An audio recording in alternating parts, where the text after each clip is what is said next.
Hi everyone, welcome to your first set of preview notes. I would like, it's my intention to keep these videos short to like around 5 minutes or less, so let's get started. I will say if you need more time to copy things down or to jot down any questions that come up as you watch this, please make sure to pause the video and do that. Okay, so today's topic is on symbolic form logical statements and truth values. So this is a lot of translating, really. We're going to take these symbols and some statements, and we're going to translate them from English into kind of this symbolic form of logical writing.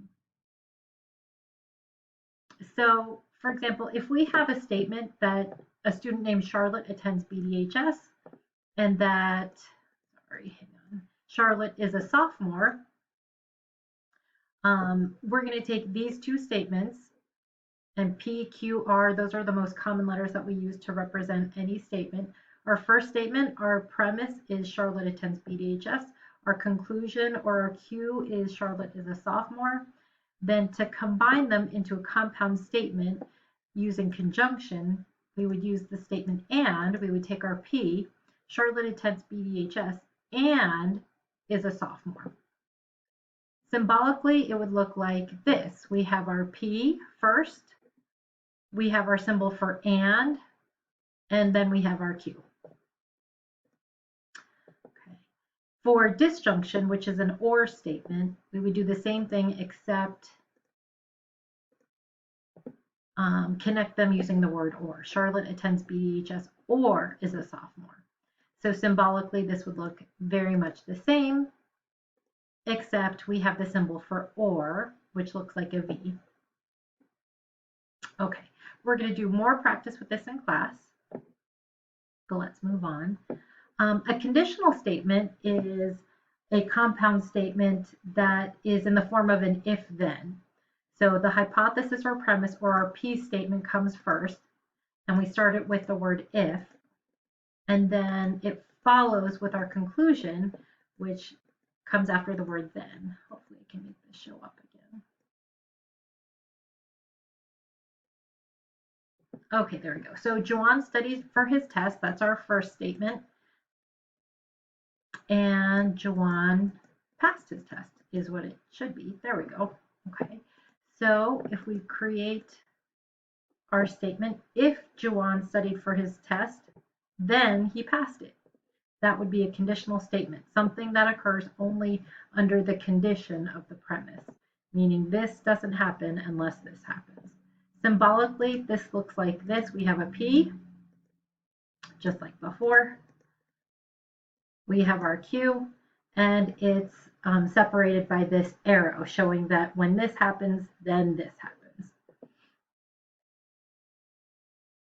We have types of conditional statements. So we can take an original conditional statement, and if we change the order of the hypothesis and the conclusion, then we get what's called the converse.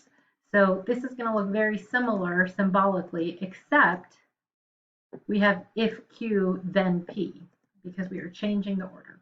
So if Juan passed his test, then he studied for it. The inverse is a conditional statement where we negate or take the opposite meaning of both of our statements. So it's still going to go in the order of P then Q, but we take the opposite meaning. So we will say, if Juan didn't study for his test, then he didn't pass it. So the order stays the same. What changes is the negation. And then finally, the contrapositive is a final conditional statement where we kind of combine the converse and the inverse. So we're going to both switch the order and negate the sentences.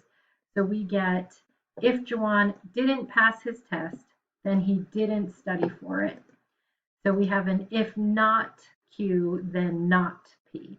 And these squiggles are symbolically what stand for the negation of a statement. So we're going to do a lot more practice with this in class. Come with any questions that you have, and we'll finish these notes up. Oh no, sorry, I lied. We have one more little section I'm going to go through real quickly.